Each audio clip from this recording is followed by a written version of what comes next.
Deuxième sujet pour ce soir, le crossover Spider-Man-Superman, alors numéro 1, ce sera c'est le titre qu'on aura comme ça, mais voilà, c'est un petit peu la traduction d'appeler ça numéro 1. Le titre principal, c'est par Brad Meltzer et Pepe Larraz. Alors Pepe Larraz, je ne connaissais pas le travail de, je pense que c'est un mec, hein, donc ce monsieur.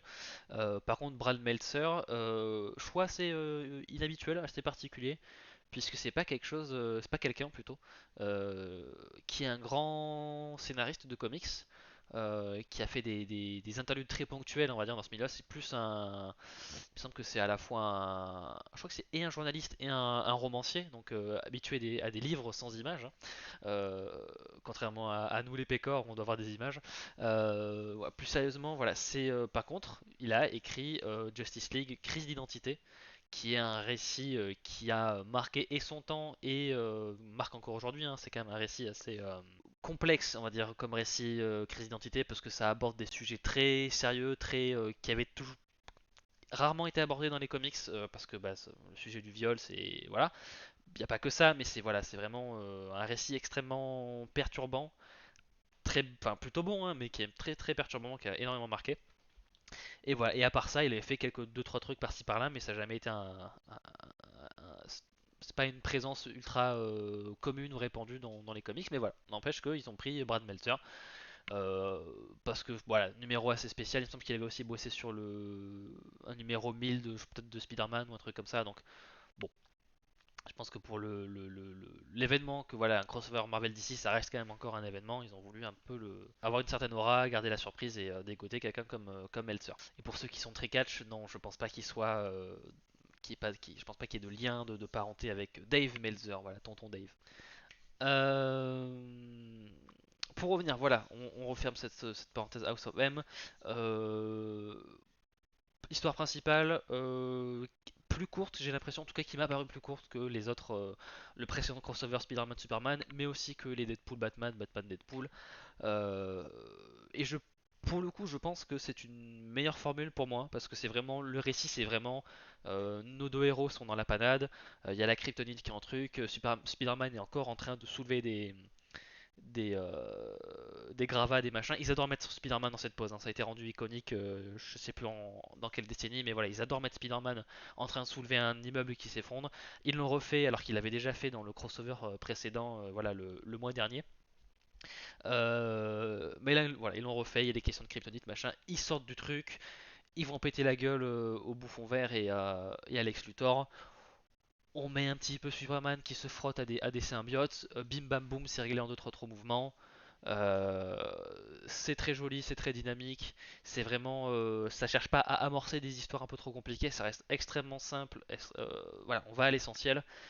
Et pour moi, ça fonctionne mieux parce que c'est pas essayer de d'amorcer un truc trop ambitieux et au final de résoudre ça hyper vite fait et du coup avoir un peu le côté on construit un truc, un machin et en fait c'est fini en 2-3 secondes. Là, c'est vraiment on assiste à la fin d'un numéro classique. En fait, c'est comme si on avait pris les derniers moments d'un numéro classique d'un super-héros et on avait juste voilà, fait un crossover avec ça. Et je trouve que c'est mieux parce que ça permet d'offrir des moments un peu plus lents, où on souffle un peu plus, où on voit les deux personnages interagir entre eux.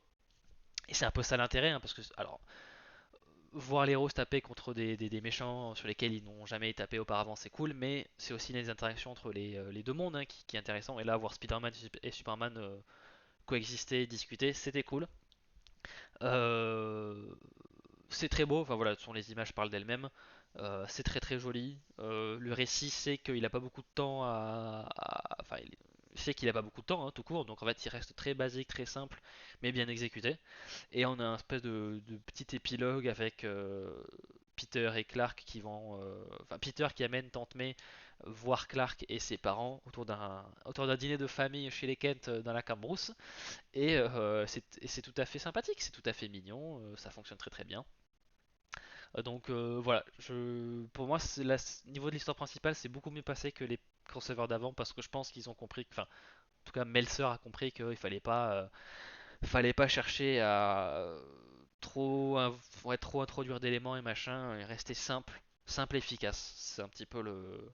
Vous attendez pas à voir des trucs révolutionnaires en termes de crossover, mais voilà, quand on a qu'un seul numéro, il faut savoir faire des choix. Et ils ont fait les bons, pour le coup. tout cas sur l'histoire principale. Et évidemment, pour une fois que je lis pas le crossover, parce que j'en avais marre des crossovers, là, il est bon, quoi, c'est ça? Oui, alors bon, c'est sympa. Parce que bon, je pense qu'il faudrait qu'il y ait des choses à analyser. Là, c'est vraiment, Ah, c'est vraiment. Peut-être aussi parce que bon, pareil, ça va. Alors. peut-être que les crossovers m'ont paru peut-être aussi un peu trop décevants et du coup, je suis allé vraiment dans celui-là en mode moment sympa et pas trop prise de tête. Mais non, même globalement, je trouve que même les backups étaient plus constants en termes de qualité. Même, ouais, l'histoire principale, en fait, ça réduit l'échelle que ça va avoir et du coup, ça fait tout mieux en fait, je trouve. Donc, ça reste une meilleure lecture que les trois autres, hein. Ça c'est clair. Ok. Donc, au niveau des backups, le premier c'était voilà le Superman de l'époque Seconde Guerre mondiale, âge d'or, avec voilà le logo à la Fleischer sur le torse. Bonsoir Desert Stark. Bonsoir, Désert Sark. Tu vas Et, bien? en contrepartie, voilà, Spider-Man, c'est la version Spider Noir, donc voilà, c'est côté très rétro, très âge d'or. On va aller taper des brigands, des mafieux, années 50 quoi. Ça va très bien. Ça va très bien. Ouais, ça va super, merci. C'est écrit par Dan Slott, c'est dessiné par Marcos Martin. Alors, je pense qu'on dit Martin. Euh, ouais, pour le coup, là c'est pareil comme l'histoire principale, le backup. Euh, Salut Bishop, pas de soucis, c'est nous qui avons décalé le truc, hein, donc c'est notre faute Pas de hein, si problème, on a Bishop. décalé. Et ça va très Allez, on bien. recommence tout. Ah ouais, ouais. Déjà qu'on est en retard. Ah non, bah là, on va finir très tard. Euh, au C'est niveau pas des, grave, au pour niveau une des fois. dessins, je trouve ça magnifique. Il y a un côté un peu Team Sale, et j'adore ce Team Sale, hein, donc voilà. Alors c'est moins marqué qu'un Team Sale, Ah mais oui, c'est vrai. il y a un truc. Il y a un truc qui me rappelle du Team Sale, et je trouve que ça fonctionne très très bien pour un côté un peu rétro. Il y a vraiment un côté ouais, un peu ancien dans le dessin, et je trouve que les couleurs sont très très cool. Voilà, niveau dessin, rien à redire, c'était très très beau. Et puis au niveau de l'histoire, c'est vraiment ouais, typiquement Superman à l'ancienne, hein, qui débarque dans un bureau d'un PDG ou d'un machin et qui va gronder un patron. Bon là pour le coup c'est Lex Luthor, je crois. Oui voilà, c'est Lex Luthor qu'on présente comme le Kingpin of Crime, donc voilà le Caïd. Petit mashup intéressant. Donc voilà, c'est beaucoup de rappels un peu rétro, un peu nostalgique et ça fonctionne très très bien. Et puis voilà, il y a un petit panel avec Peter et Clark à la fin où il y a un côté vraiment très clin d'œil, on fait un truc rétro et c'est un exercice de style que j'ai trouvé très agréable. Voilà, c'était bien. Et puis voilà, Superman qu'on voit plus bondir que voler, comme à l'époque où il avait l'apparence qu'il a dans Où le il ne, backup, hein. où il ne savait faire que bondir, d'ailleurs. Voilà, À une époque, il bondissait au-dessus des gratte-ciel, voilà, il ne volait il volait pas. pas. Voilà. Il me semble qu'il a volé la première fois dans un truc radio, dans un truc télé, il y a un truc comme ça je crois. Ou dans le dessin animé, je sais plus, bref. Second backup par Joe Kelly et Humberto Ramos, où là pour le coup on se concentre sur Gwen Stacy et Lana Lang. Donc on fait l'histoire des premiers amours de... Et j'ai pas mis d'image. Quand j'ai pas mis d'image supplémentaire, c'est que les dessins étaient bien, mais il n'y avait pas de trucs mémorables. Voilà. Aucun des dessins n'était mauvais, c'est juste qu'il y avait des choses qui n'étaient pas... Quand j'ai mis mes images, c'est que j'ai vraiment apprécié.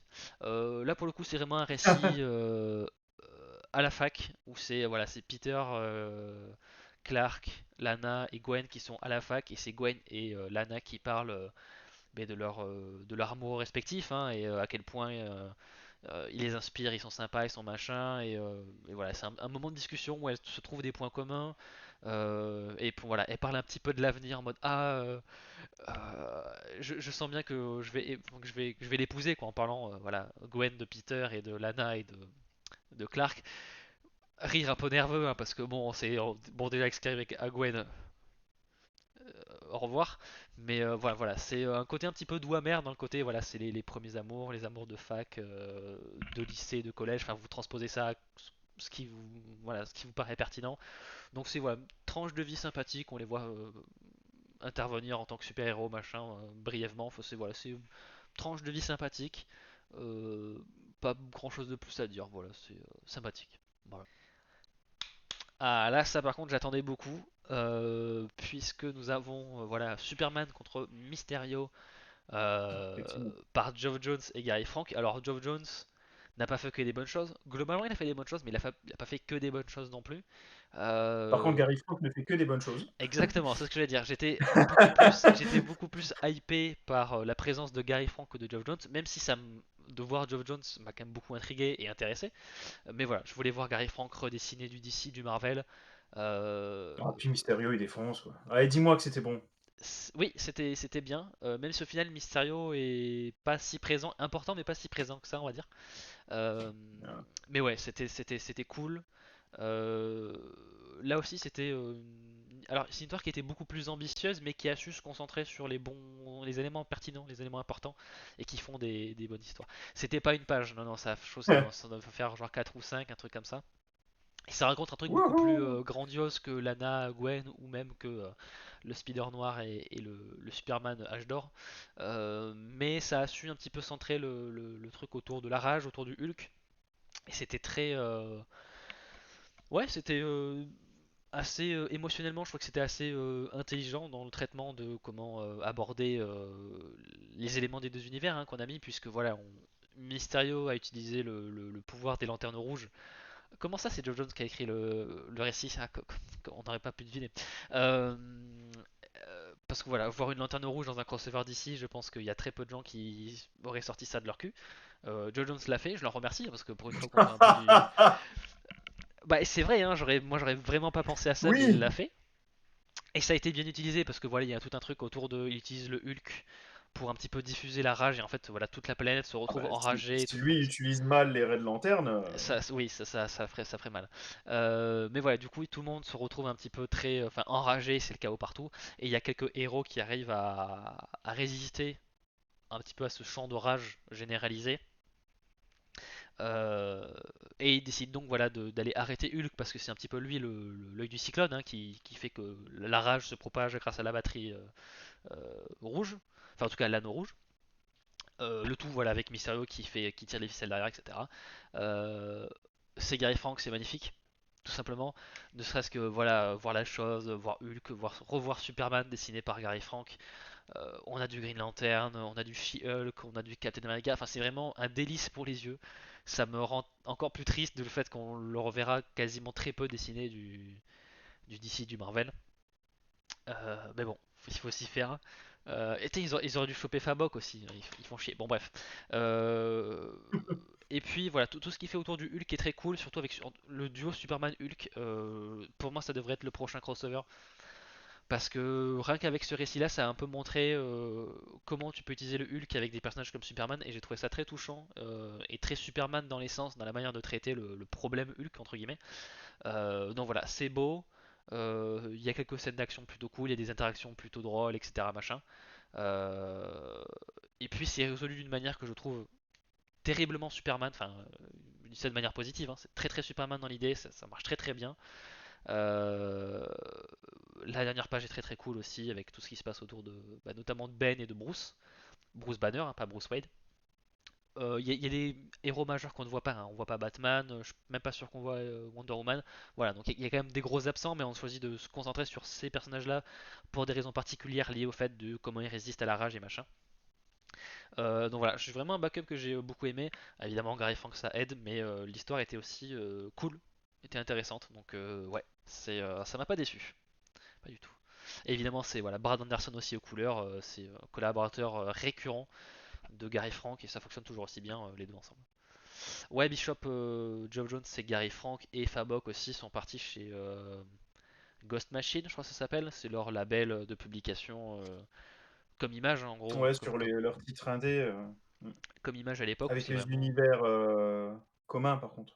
Ouais, voilà. Donc mais c'est une initiative voilà qui est indé, commun un peu voilà, un peu à l'image de l'époque. Et je pense que mis à part pour certains crossovers et des événements rares, en tout cas pour le moment, c'est pas d'actualité qu'ils reviennent chez Marvel ou DC ou même chez Image ou Dark Horse, quoi que ce soit. Pour le moment. Ouais, surtout que les séries Ghost Machine, alors je sais pas si ça marche, mais en tout cas, il y a clairement un rayonnement, hein, donc ce sont des séries qui font parler d'elles, hein, donc ça me surprendrait pas qu'ils veuillent y rester, quoi, plutôt que de se prendre la tête, par exemple, avec les Big Two, quoi, on va dire. Ouais. Oui, Fabok, pareil, s'il dit enfin, si Mac dit qu'il attend le numéro 10 des Gros Exodus, attends, c'est toujours ça avec Gary Frank ou Fabok, c'est que ça prend du temps quoi. Et on voit hein, que ça prend du temps, hein, parce que c'est magnifique, mais c'est toujours ça Ouais, ça vaut le voilà. coup. Ouais, voilà. Voilà. Après Doomsday Clock, ça a foutu vraiment le bordel, mais vraiment quoi. Mais c'était trop, enfin c'était pas la bonne décision de faire ce titre comme ça parce que tu peux pas faire un récit dans la continuité et demander à Fabok ou à Gary Frank de suivre le rythme d'un par mois, c'est pas possible. Mais bon, ça c'est un autre sujet. Euh, Enfin après ils comptent plus faire de Marvel ici. En tout cas ils sont exclusifs là-bas pour le moment. Donc c'est pour le moment tant qu'ils sont contractuellement chez Ghost Machine ils reviendront pas chez Marvel ici. Et si ça fonctionne, il n'y a pas de raison qu'ils reviennent quoi. Backup suivant, assez surprenant là pour le coup, voilà, c'est le Hobgoblin qui fait face à Steel et Thor. Alors, Louise Simonson, je sais pas qui c'est par rapport à Walt Simonson. Walt Simonson qui est un grand scénariste de Thor qui l'a écrit pendant je sais pas combien de temps, dans les années 60-70 je crois. Euh, donc voilà, donc, il me semble d'avoir un lien de parenté avec Walt Simonson. Je vais dire, non, c'est pas le créateur parce que j'ai pas envie de dire de bêtises non plus. Évidemment, mon téléphone m'embête et ne veut pas que j'aille vite. C'est toujours ça le. Parce qu'il a pas été. Non, il a été créé par. Il a été créé par qui? Bon, en attendant, je peux poser du coup une question. Pourquoi ce team-up? C'est vraiment parce qu'ils ont vu deux mecs avec un marteau et une cape et ils se sont dit ça va passer? Peut-être qu'il y avait un peu de ça. Alors Thor, c'est Lee Leiber et Kirby. Oui, bah en même temps, chez Marvel, dès qu'il y a quelqu'un qui est créé, c'est Lee et Kirby. Euh, Bah, je pense que Walt Simonson, je pense que vu que c'est un scénariste historique sur le personnage, je pense qu'il a voulu avoir le truc de Thor. Par contre, le team-up avec Steel, j'ai pas trop compris pourquoi en termes de notre raison à nous. Euh, ah ben Louise c'est sa femme, donc Louise c'est la femme de Walt. Donc voilà, je pense qu'elle a voulu voilà, écrire sur la même chose que son mari. Le lien avec Steel je l'ai pas compris, et même le lien avec Hobgoblin je l'ai pas compris. Par contre, là en termes d'histoire c'est extrêmement basique, c'est vraiment Steel est en train de se taper avec Hobgoblin, en train de lui dire t'es un nul, t'es un loser, t'es un méchant de seconde zone, ce qui est pas spécialement faux. Euh, mais mais j'ai trouvé ça plutôt malin de la manière d'amener Thor parce qu'en gros ils sont à Metropolis et en gros Hobgoblin il est un peu en mode ah putain, t'as appelé ton renfort avec la cape rouge et machin, t'es qu'une copie, voilà t'es pas le seul à trimballer avec le blason du S etc. Et donc tu penses que Superman va arriver c'est qu'en fait le gars avec la cape rouge c'est Thor. Donc il y a un petit côté de truc machin d'amener un petit élément de surprise. Je trouve que ça c'était plutôt malin. Après le backup en tant que tel, il est sympathique, moi. Enfin voilà, c'est vraiment dans la moyenne. C'est vrai, c'est pas nul, mais c'est pas exceptionnel. En plus, ça se lit tranquille. Voilà, ça dure pas très longtemps. C'est vite expédié. Donc voilà, c'est inoffensif. Voilà, on va dire ça comme ça. Euh, on enchaîne avec Ghost Spider et Supergirl, écrit par Stephanie Phillips, qui est notamment sur Daredevil en ce moment. Et dessiné par Phil Noto, qui est un artiste dont j'aime beaucoup le style, je trouve qu'on fonctionne bien, il y a toujours des visages très expressifs, et là bah, voilà, on est dans la même lancée. Voilà, je trouve que les visages sont toujours voilà, expressifs, bien dessinés, voilà, les couleurs sont cool, il y a du rouge qui pète bien comme il faut. Et puis voilà, c'est centré autour de l'interaction entre Ghost Spider et Supergirl. Ghost Spider arrête pas de dire vous êtes combien dans la famille de Superman et machin. Supergirl lui répond vous êtes 5 millions de personnes avec des pouvoirs d'araignée. Voilà, c'est Mais grave. l'hôpital qui se fout de la charité. Donc voilà, il y a une sorte de petite rivalité entre les deux. Elle se tape contre Livewire en même temps. L'affrontement n'est pas l'intérêt, c'est vraiment l'intérêt, c'est les discussions entre les deux qui se font des pics mutuels, mais tu sens bien qu'il y a un petit côté à s'apprécier quand même. Donc c'est voilà, sympathique, Ouais, mais sans la prise de voyeur, on tête. la voit jamais, donc c'est cool. Voilà, donc là aussi pareil, backup sympathique, machin. Et j'ai l'impression qu'en fait j'apprécie plus les backups quand ils sont pas vraiment trop centrés autour des affrontements et qui sont vraiment en termes de interaction sympathique et on fait quelques petites blagues et machin, etc. Parce que quand t'as 3-4 pages à faire, ouais, va pas chercher à faire des batailles dantesques parce que c'est vite vite 3 supercuts et c'est fini quoi. Donc voilà. Mais là pareil, Noto fait du très bon travail et puis les interactions entre les deux sont sympathiques donc sympathique. Euh, Alors, Brian Michael Bendis revient sur du Miles Morales, faut quand même le souligner, voilà, lui qui, voilà, c'est le créateur hein, de Miles Morales, Brian Michael Bendis, avec Sarah Pichelli au dessin, où là pour le coup c'est vraiment Superman qui va voir le jeune Spider-Man en mode genre, et Spider-Man qui lui demande comment tu fais, machin, qui est un petit peu en quête d'inspiration, et c'est Superman qui un petit peu lui fait un pep talk, hein, voilà, un discours Il lui dit comment inspirant. tu fais, machin?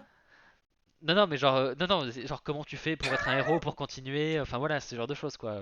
Comment, Ah, voilà, voilà. Et c'est voilà Superman qui lui délivre un speech en mode l'important c'est de faire ça, ça, ça, comme ça. Moi quand j'étais jeune je pensais ça. Enfin voilà, donc c'est vraiment la discussion du mentor avec l'apprenti, même s'ils sont pas vraiment comme ça, mais c'est voilà le vieux qui a l'expérience qui essaye de concilier la jeunesse.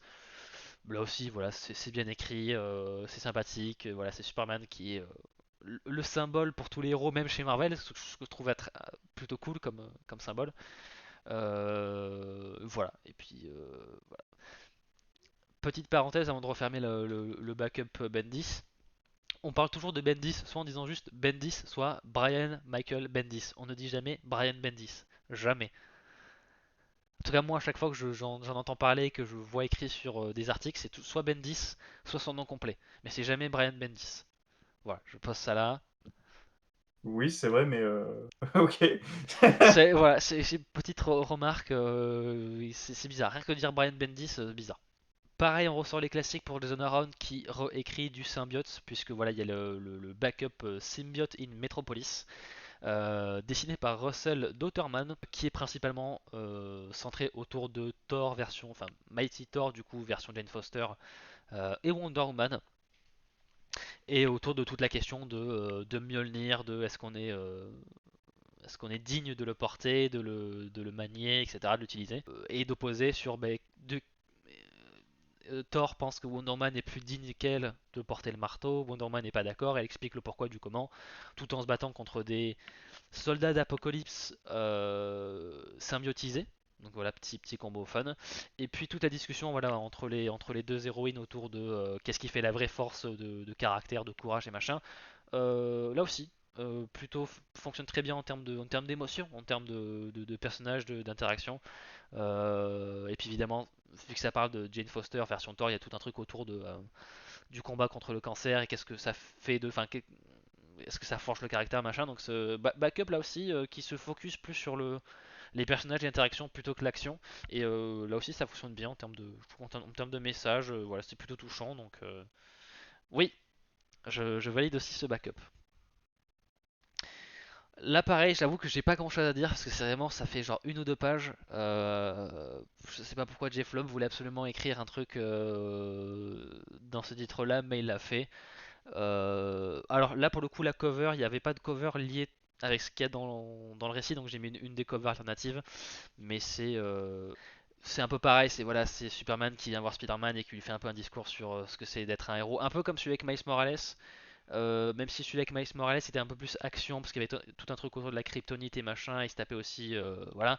Là c'est vraiment typiquement au cœur du récit, c'est vraiment, ouais, c'est Superman qui vient voir Spider-Man. Là pour le coup c'est Peter Parker et un peu pour, voilà, refaire un peu le même truc que dans le truc avec Miles Morales, moins un peu plus formel, un peu plus de discussion les deux sur c'est quoi la vie, c'est quoi être un héros.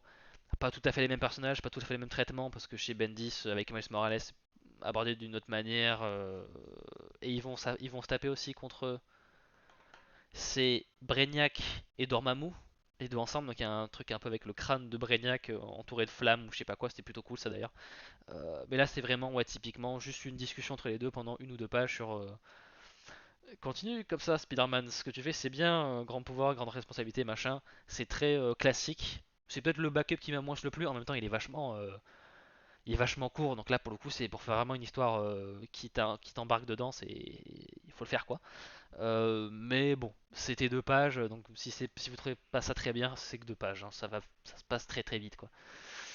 Ouais exactement. De toute façon, Peter Parker, un récit sur deux, c'est la vie cette sale race sur le tableau noir et il en a marre quoi. Donc j'apprécie la ref. Ouais, bah, comme j'ai dit au début, ouais c'est le des quatre crossovers Deadpool Batman, Batman Deadpool, Superman Spider-Man. Le Spider-Man Superman c'est pour moi le meilleur des quatre, que ce soit en termes d'histoire principale qui a su un petit peu freiner un peu ses ambitions pour faire un truc plus satisfaisant, plus les backups qui sont plus intéressants, qui sont peut-être un petit peu moins variés sur d'autres, mais en termes de messages, de traitement de personnages, d'interaction, c'est un peu plus ça que je cherche en termes de crossover. Et je trouve que ça fonctionne mieux. Et la lecture m'a paru moins laborieuse que sur les autres crossovers où des fois tu t'enchaînes le 4 ou 5ème backup et t'es un peu en mode bon, ça va être quoi cette fois-ci. Là, j'ai pas eu trop ce soupir et c'est beaucoup mieux passé. Voilà, c'est beaucoup plus digeste. Donc, s'il y en a un des 4 à lire, c'est celui-là. Dommage, c'est c'est pas celui que t'as pas lu, mais bon. C'est Ouais, mais zut. ouais, je peux comprendre. Après 3 crossovers qui étaient pas ouf. Ça me rappelle le connard qui, à chaque fois, tu sais, que je disais que j'aimais pas Harry Potter, il me disait qu'est-ce que j'ai fait dans l'univers de Harry Potter. Et je disais, bah, j'ai lu 2 livres. Il me disait, ouais, mais c'est à partir du 3 que c'était bien. Du coup, après, tu tapes le 3, il dit, non, mais c'est à partir du 4 que c'était bien. Et puis, Ah, au bout d'un moment, tu fais, ouais, stop, oui. merde. Ouais. Et tu Euh, balances les livres à la tronche. Voilà. Moi, j'aime bien Harry Potter, mais pas J.K. Rowling. Attention.